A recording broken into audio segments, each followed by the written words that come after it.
Hi, my name is Jing, and I want you to add your voice to our journey into China, because accelerating success in China through learning Chinese language and culture is about the application of key Chinese cultural concepts in the proper cultural context. It's not about translations and meanings. So every week, I create a LinkedIn post to get other perspectives about one of 10 Chinese cultural concepts that I believe are misunderstood, but essential for understanding how Chinese people think, why they behave the way they do, and how to create more positive communication patterns that lead to more constructive cooperation. This week's Chinese cultural concept is Liyi, and in this video, we're going to highlight some of the top comments. Teacher Li Ping says, "We have an old story in Chinese, or an old saying in Chinese, 求同存异, which means we agree to disagree, to find common ground where both parties' Liyi can be met." In my observation, and perhaps this is more so today than a decade ago, it's easier for Chinese people to 求同存异 and find common ground amongst themselves than with foreigners. This doesn't mean they are prejudiced. It just means that it's easier to reach common ground with deeper Guanxi connections, where Liyi benefits tend to overlap more with each other. Teacher Li Ping also says, regarding how to assess your counterpart's Liyi consideration, in the Chinese business environment, a key strategy is to build a Guanxi relationship, since Guanxi and Liyi are closely connected to each other. Your counterpart may not reveal their hidden interests during negotiations if the Guanxi is absent and trust is not there. So we should begin by asking questions and listening carefully to assess our counterpart's Liyi consideration. You know, I absolutely agree with this point. Assessing their Liyi means determining what they really want.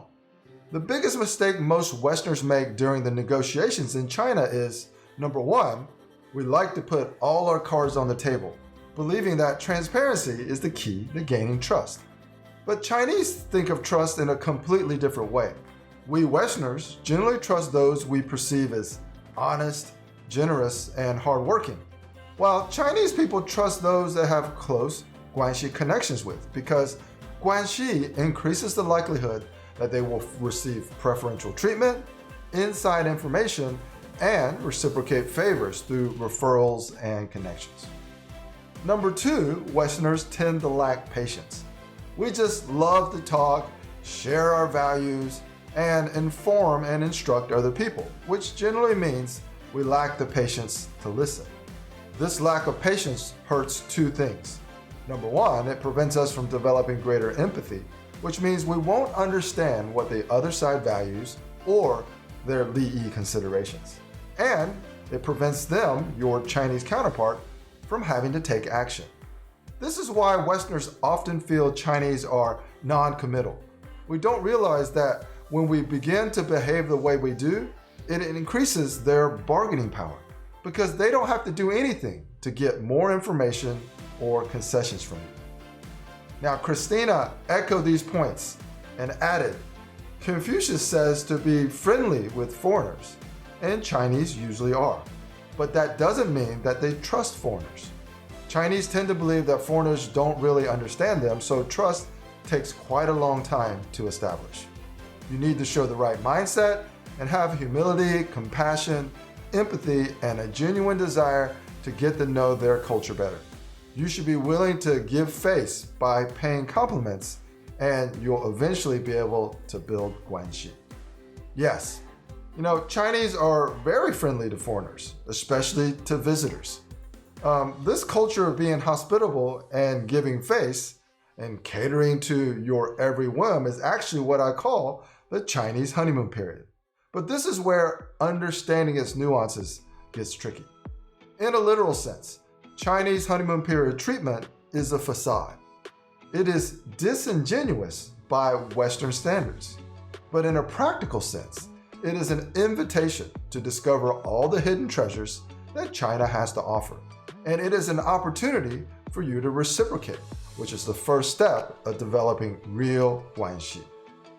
Dennis added, In a comment regarding Chinese being pragmatic or 现实, just a thought here on the perception that Chinese are calculating, therefore not sincere or spontaneous.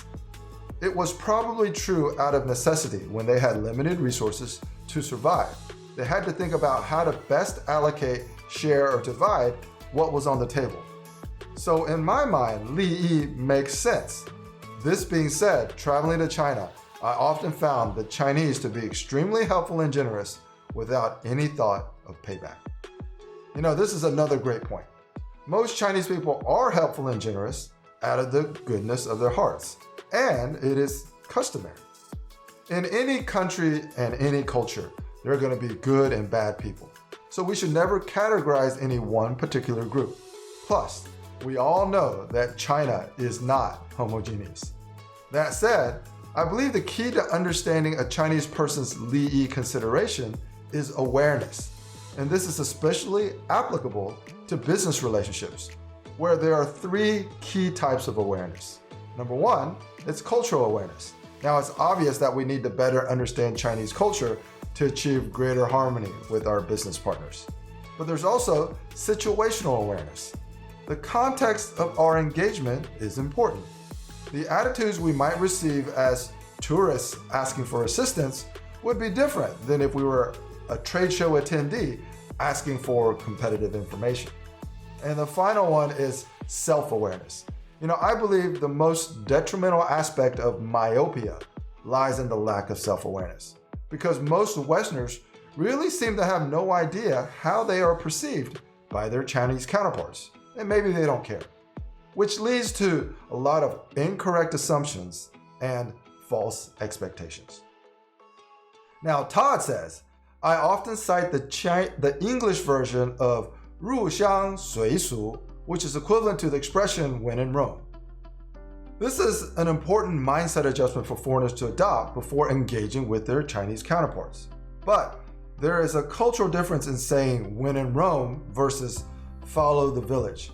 Not to mention that when in Rome is a cliche in English, so it's lost much of its inherent value.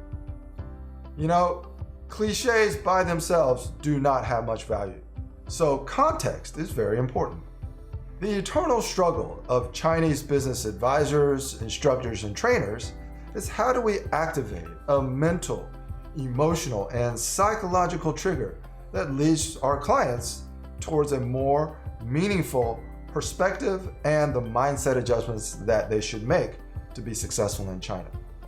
When in Rome can sometimes help frame the challenges of an unfamiliar and perhaps strange environment, but it's just the beginning of a long journey ahead. Juliette says, I think in many ways the logic of Guanxi ties into Liyi as it is considered an exchange of benefits. By exchanging and repaying favors, we can maintain the balance of any relationship. Guanxi is a means to maintain benefits, so it is critical that there are mutual benefits for all parties.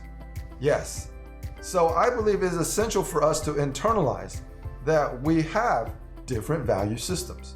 Otherwise, both sides will experience extending benefits that the other side doesn't value. Juan says, what about comparing Liyi with the pyramid of Maslow? Everybody wants to survive and create meaning in life. In order to reach the mountaintop, you cannot do this by yourself. Hence, you need the help of your relationships to advance, and furthermore, the recognition of the larger group or community. Yes, he is absolutely correct that human needs are all psychological and based on perceptions and misperceptions.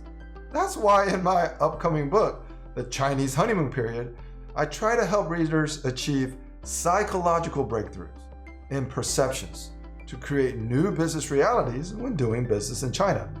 But I didn't realize that it's similar to the pyramid of Maslow, so thank you. Okay, I hope this extends your understanding and application of Liyi and its relationship with Guanxi.